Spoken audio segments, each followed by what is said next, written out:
Bonsoir mes frères et sœurs, shalom mes frères et sœurs, shalom mes frères et sœurs en Christ, shalom tout le monde.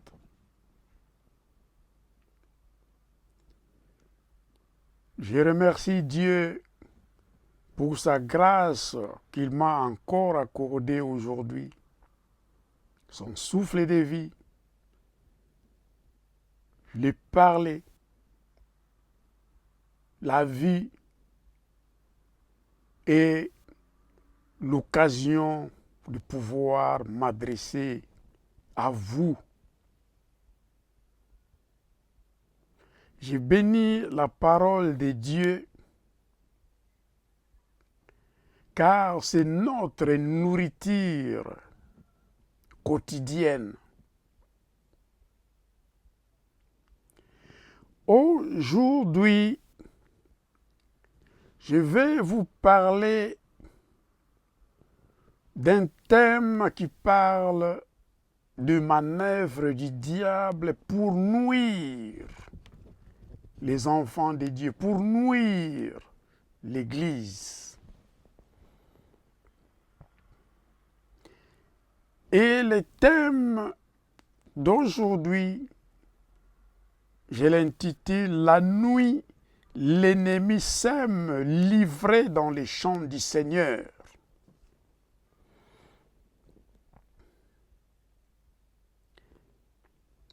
Notre texte principal se trouve dans l'évangile de Saint Matthieu chapitre 13, du verset 24 jusqu'au verset 30.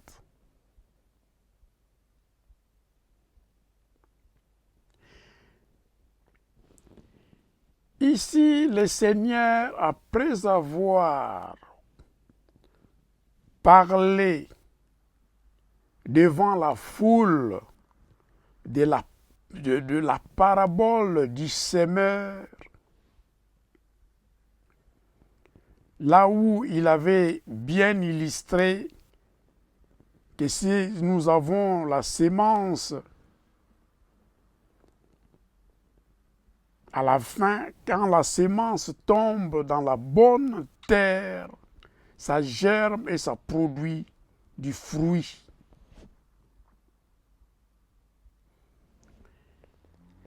Mais ici, le Seigneur a commencé à parler d'une autre parabole plutôt, qui illustre le royaume des cieux est semblable à quoi? Alléluia.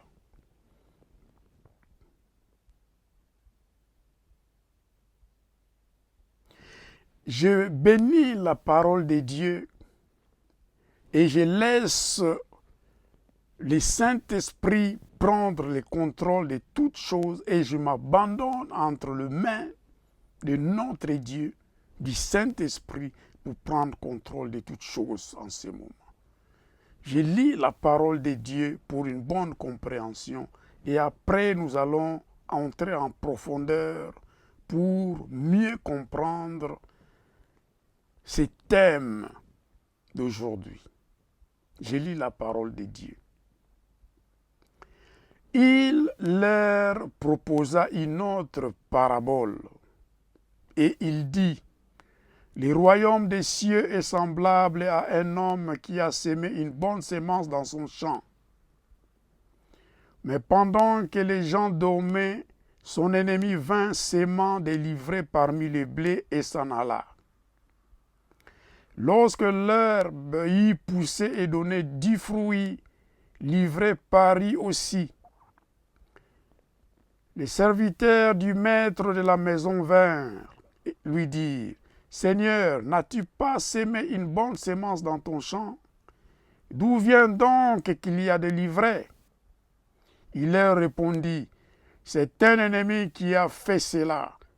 Et le serviteur lui dit: veux-tu que nous allions l'arracher? Non, dit-il, de peur qu'en arrachant l'ivraie, vous ne déraciniez en même temps les blés. Laissez croître ensemble l'un et l'autre jusqu'à la moisson. Et à l'époque de la moisson, je dirai aux moissonneurs, arrachez d'abord l'ivraie et liez-la en gerbe pour la brûler, mais amassez le blé dans mon grenier. Alléluia. C'est une puissante parabole que le Seigneur veut nous enseigner comment l'ennemi entre même dans les églises pour détourner les âmes qui ont déjà été gagnées dans le corps du Christ. Il utilise sa ruse, ses tromperies pour pouvoir détourner les brebis dans leur bergerie. Alléluia. Le verset 24 nous dit, il leur proposa une autre parabole. Ici, c'est Jésus qui proposa une autre parabole après avoir fini de relater, d'expliquer la profondeur de la parabole du semeur. Ici, il continue encore de parler de la manière dont Satan utilise pour entrer dans le royaume des dieux, d'entrer dans les églises, d'entrer là où nous, les hommes de Dieu, nous travaillons en tant que bergers pour protéger les brebis après avoir fait du travail, de gagner les âmes. Mais l'ennemi n'est pas content, étant jaloux, il sème la zizanie pour détourner les enfants de Dieu, du royaume de Dieu. Alléluia.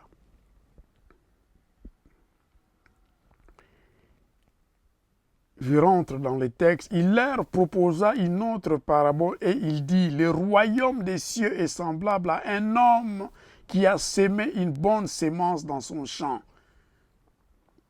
Mais pendant que les gens dormaient, son ennemi vint sémant l'ivraie parmi les blés et s'en alla.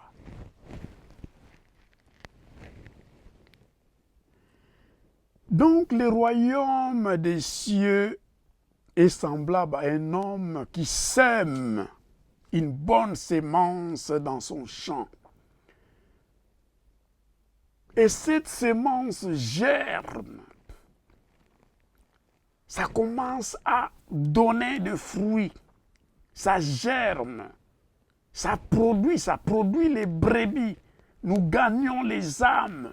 Les âmes viennent déjà à l'église, dans le corps du Christ.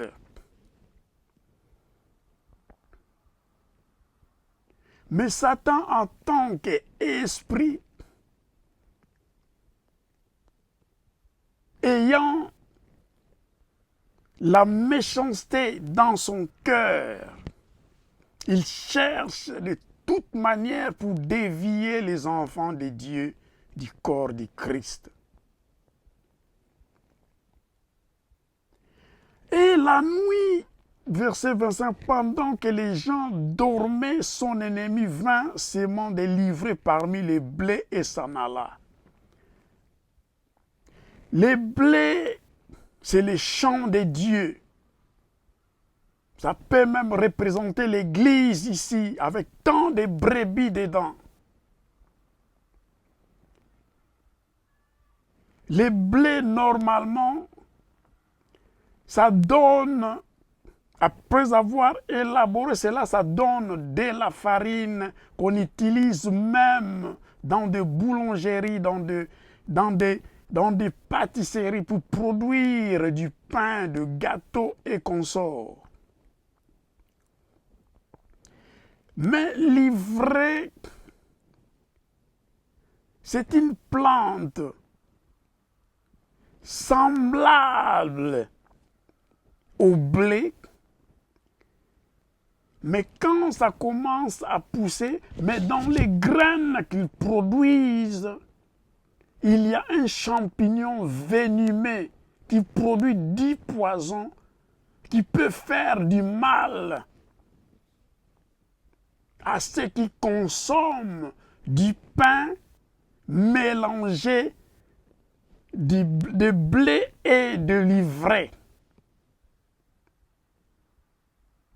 C'est du poison. Alléluia. Alors, comme c'est semblable, quand ça commence à pousser, à germer, mais nous, en tant qu'hommes de Dieu, en tant que si nous marchons dans le Saint-Esprit, notre Dieu nous révèle comment distinguer le bleu dit de l'ivraie. Alléluia.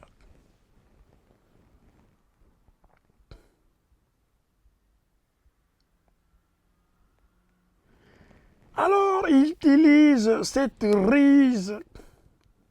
Si nous ne marchons pas dans l'esprit, dans l'église que nous conduisons, nous risquions de ne pas voir l'ivraie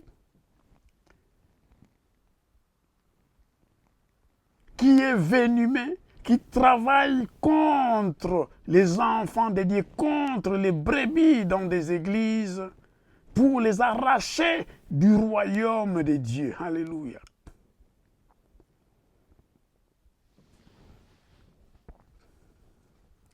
La nuit représente le monde du ténèbre, représente Satan et ses démons et toute son entreprise de la méchanceté.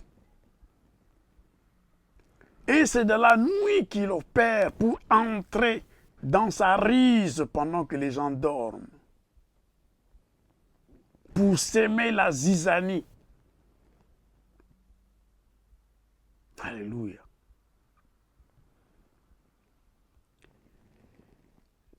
Verset 26 nous dit, lorsque l'herbe y poussait et donnait du fruit, l'ivraie parit aussi, parce qu'il a sémé également pendant que les gens dormaient et ça pousse. Quand le blé germe, l'ivraie également germe. Comme ce sont des plantes semblables, mais l'autre est saine et ça ne donne pas, ça ne fait pas du mal à l'homme, mais pourtant l'ivraie contient un champignon venimeux qui peut faire mal à l'homme.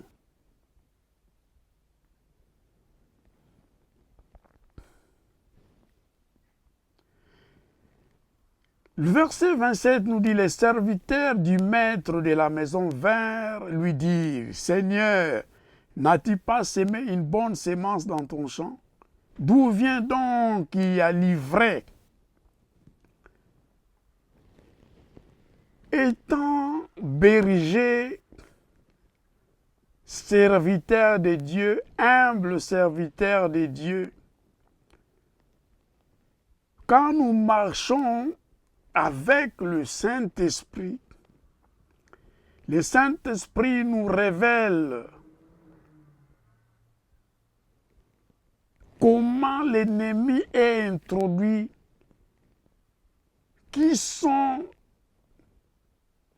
les boucs, qui sont les chiens qui sont entrés dans la bergerie, qui sont les loups qui sont entrés dans la bergerie. Alléluia.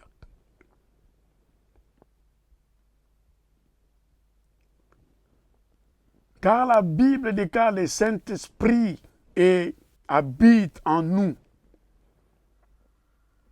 Et le Saint-Esprit nous révèle tant de choses, beaucoup de choses. Alléluia. Mais quand nous sommes en communion avec Christ, avec notre Dieu, en toutes choses, nous nous référons à notre Dieu pour nous donner des conseils, pour nous éduquer, pour nous orienter, pour nous dévoiler ses plans. Alors les serviteurs du maître de la maison vinrent vers le Seigneur. Et ils ont posé la question à Jésus, n'as-tu pas semé une bonne semence dans ton champ? Pourquoi y a-t-il l'ivraie alors? Et Jésus leur répondit, le maître répondit, c'est un ennemi qui a fait cela. Et les serviteurs lui dirent, veux-tu que nous l'arrachions?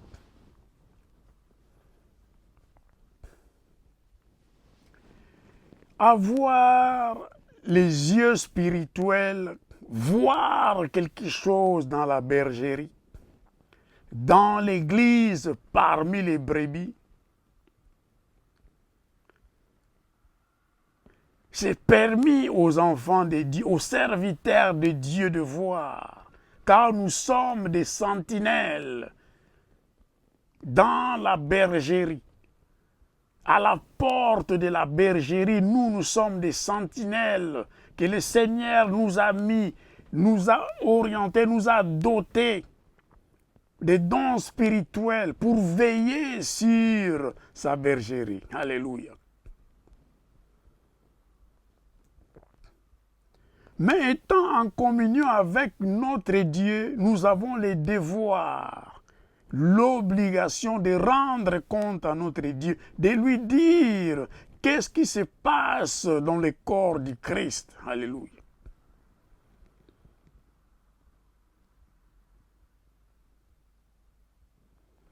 Il leur répondit, c'est un ennemi qui a fait cela. Notre Dieu est omniscient, il sonde les cœurs et les reins. Il est omniprésent, sont les attributs de Dieu. Il voit tout, il sait qui fait quoi, comment il est fait et qu'est-ce que ça peut produire dans le futur. C'est pourquoi, quand nous marchons avec le Saint-Esprit, il nous révèle le plan de Dieu. Qu'est-ce qu'on doit faire, comment on doit faire et quand est-ce qu'on doit faire quelque chose. Ne soyons pas précipités.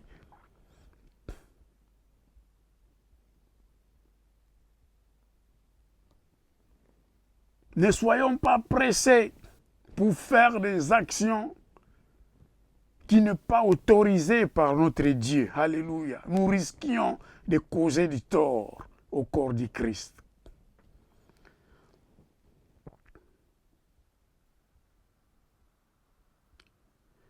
Et le serviteur lui dit, veux-tu que nous l'arrachions?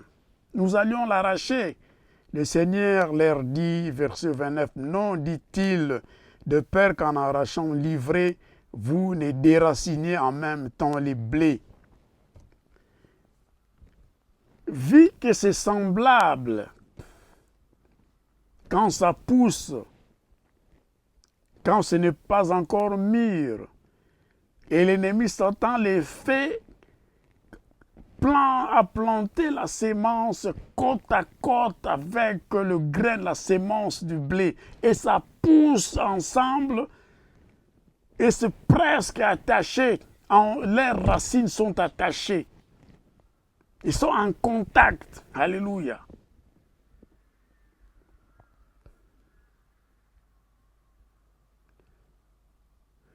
Voilà pourquoi Dieu, notre Dieu est le maître des temps et des circonstances. Même si l'ennemi sème sa zizanie, sème l'ivraie dans les champs, il nous recommande toujours, n'ayez pas peur, ne crains rien, car notre Dieu a le contrôle de toutes choses.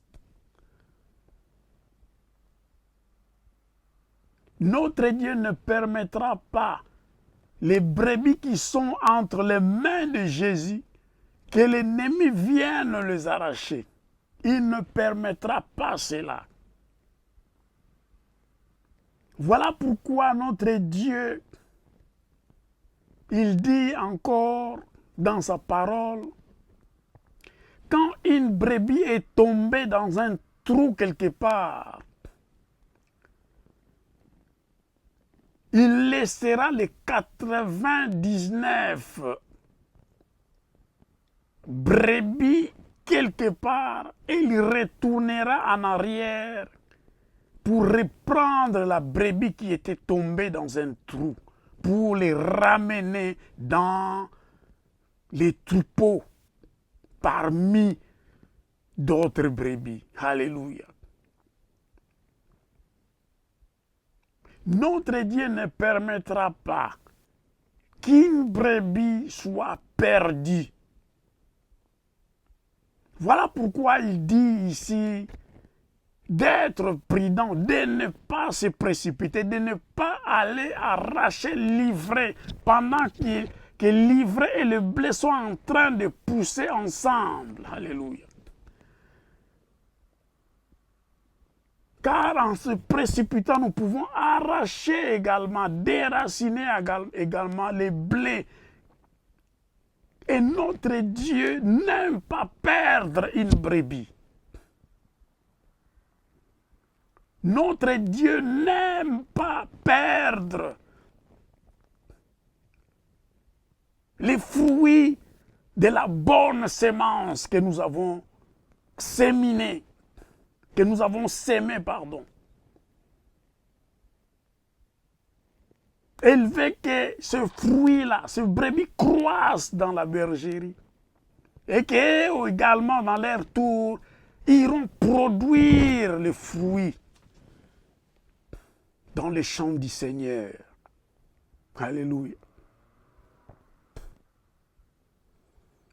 Donc, notre Dieu est le maître des temps et des circonstances. Il connaît les moments favorables pour agir.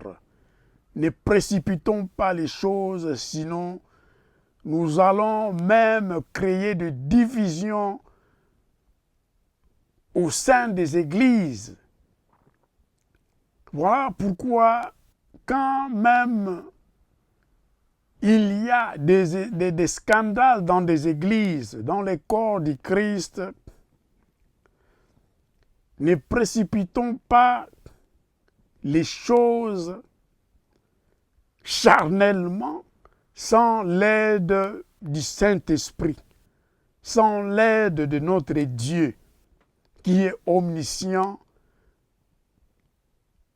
qui est omniprésent, qui est le Dieu Tout-Puissant, il sait tout. Laissons que notre Dieu nous oriente dans nos actions, dans nos actes pour le corps du Christ. Il dit encore, notre Seigneur Jésus le Maître, ici, dans ces cas, laissez croître ensemble l'un et l'autre jusqu'à la moisson. Et à l'époque de la moisson, je dirais aux moissonneurs, arrachez d'abord l'ivraie et liez-la en gerbe pour la brûler, mais amassez le blé dans mon grenier. Quand il dit laissez qu'ils poussent, qu'ils croissent ensemble jusqu'à la moisson, quand le temps de la moisson arrive, il y a la vraie distinction entre le blé et l'ivraie. Et le Seigneur dit, je donnerai quand le temps de la moisson, que les germes, que les fruits de blé et de l'ivraie sont à leur maturité pour le récolte. Je donnerai l'ordre, je dirai aux moissonneurs, arrachez d'abord l'ivraie et la lier en gerbe pour la brûler. Quand Dieu nous donne l'ordre d'arracher l'ivraie, d'arracher les chiens de la bergerie, d'arracher les loups ravisseurs dans la bergerie, d'arracher les boucs dans la bergerie, c'est à ce moment-là qu'on doit agir, de les enlever. Et dans ces moments-là, il n'y a pas de scandale à l'église, il n'y aura pas à perdre des brebis qui vont fuir par la division des églises, par la séparation des membres, qui vont fuir de gauche à droite à cause de la précipitation des hommes, de certains hommes de Dieu. Laissons en temps voulu que Dieu lui-même, quand il décide, il décidera, qui nous donne l'autorisation d'agir, de déraciner les loups ravisseurs de la bergerie, d'enlever la mauvaise herbe, d'enlever le chien, d'enlever le bouc parmi les brebis. Alors, dans ces moments-là, il n'y a aucun risque que les brebis puissent suivre les loups ravisseurs, puissent suivre, être arrachés, être mordus par les chiens, ou bien être entraînés par les boucs. Alléluia. Ici, si je parle des loups ravisseurs, du chien, je parle de bouc, ça représente le monde des ténèbres ici. Alléluia. Quand Dieu nous donne l'autorisation avec toute l'armure complète de Dieu, nous les chasserons, nous les séparerons des brebis. Il dit ici, je dirais au moissonneur, arrachez d'abord, livrez et liez-la en gerbe pour la brûler. Ici, l'action du Saint-Esprit, étant doté de la pouvoir des dons spirituels, nous pouvons lier les mauvais esprits, nous pouvons lier des sorciers, nous pouvons lier tout ce qui travaille dans le monde des ténèbres et le brûler. Voilà pourquoi la Bible dit que vous saisirez les serpents, vous marcherez sur les scorpions. Même si vous vivez le breuvage mortel, ça ne vous fera aucun mal. Vous prierez sur le malade, vous imposerez la main, les malades seront guéris. Alléluia. Vous chasserez les mauvais esprits.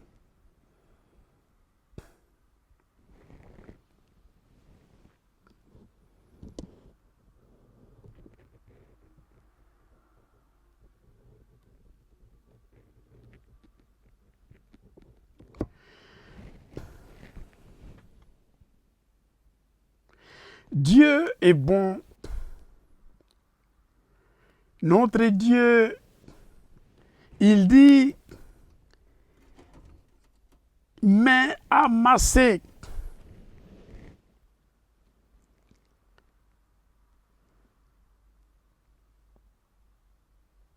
Laissez croître ensemble l'un et l'autre jusqu'à la moisson. Et à l'époque de la moisson, je dirais au moissonneur, arrachez d'abord, livrez et la liez-la en gerbe pour la brûler. Donc à ce moment-là, quand il y a cette distinction avec l'accord de notre Dieu, avec la permission de notre Dieu, nous avons la pleine autorité contre tout pouvoir du monde des ténèbres. Alléluia. Nous pouvons les chasser, nous pouvons les lier, nous pouvons les brûler. Ça ne nous fera aucun mal, car nous sommes les sentinelles que Dieu nous a mis dans sa bergerie. Alléluia. Mais amassez les blés dans mon grenier. Alléluia. Les blés, c'est les enfants de Dieu que nous protégeons, les brebis que nous protégerons jusqu'à la venue du Seigneur. Nous avons le devoir de le protéger, de le mettre dans le grenier, dans mon grenier, c'est-à-dire dans les royaumes des cieux. Alléluia. Les blés sont des brebis, sont chers à notre Dieu. Les corps du Christ, nous avons des brebis à protéger, que notre Dieu veut que nous allions, nous les amenons dans son grenier, qui est le royaume des cieux. Alléluia.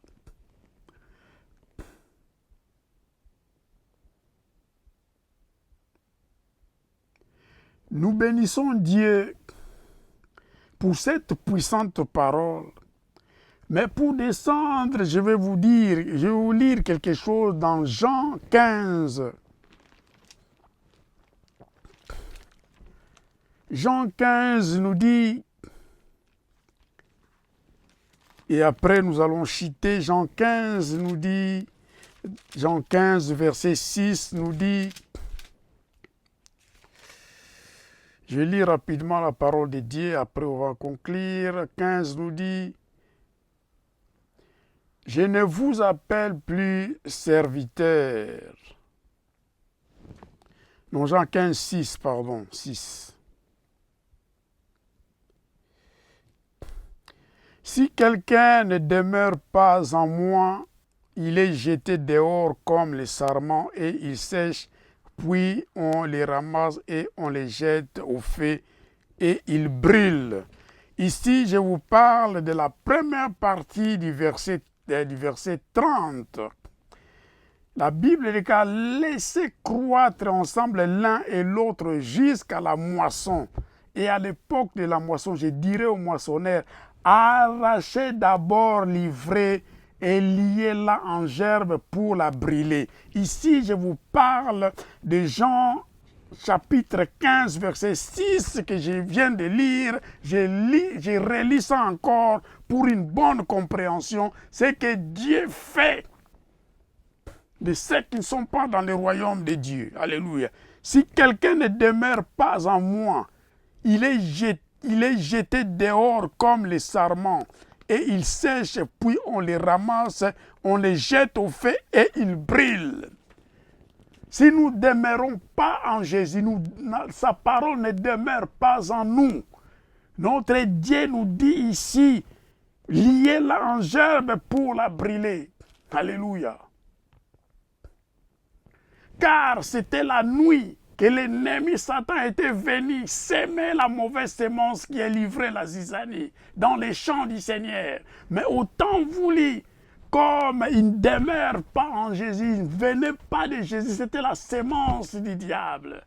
Et notre Dieu nous dit ici dans le verset 6 de Jean 15, « Si quelqu'un ne demeure pas en moi, il est jeté dehors comme le sarment et il sèche, puis on les ramasse, on les jette au feu et ils brûlent. » Alléluia, gloire à Jésus. Et la deuxième partie du verset 13 et 30 de Matthieu 13 nous dit « Mais amassez les blés dans mon grenier. » Alléluia.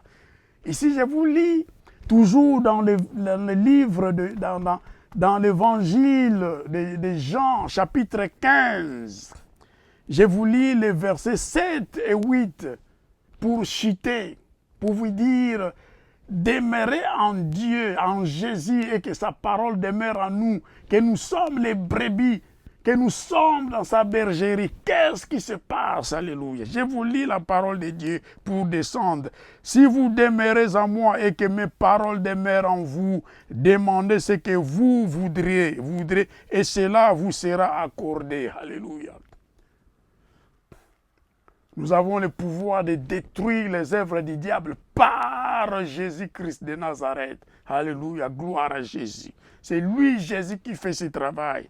Et je continue, je lis la parole du verset 8, nous dit, « Si vous portez beaucoup de fruits, c'est ainsi que mon Père sera glorifié et que vous serez mes disciples. » Notre Dieu ici dit, dans Matthieu 13, verset 30, partie B, « Mais amassez les blés dans mon grenier. » Notre Dieu sera glorifié. Il a son grenier dans son royaume. Nous serons ses disciples et nous avons droit à aller dans ses greniers. Alléluia. Nous sommes les fruits dignes du Seigneur, les fruits produits par la bonne sémence. Et que cette bonne sémence, quand ça devient la maturité, nous glorifions Dieu. Et notre Dieu nous considère comme ses disciples. Il nous accepte dans son grenier, dans le royaume de Dieu.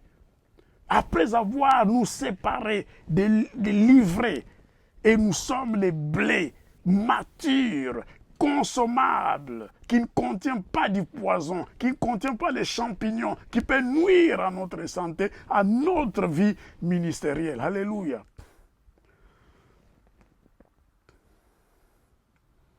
Que notre Dieu soit loué,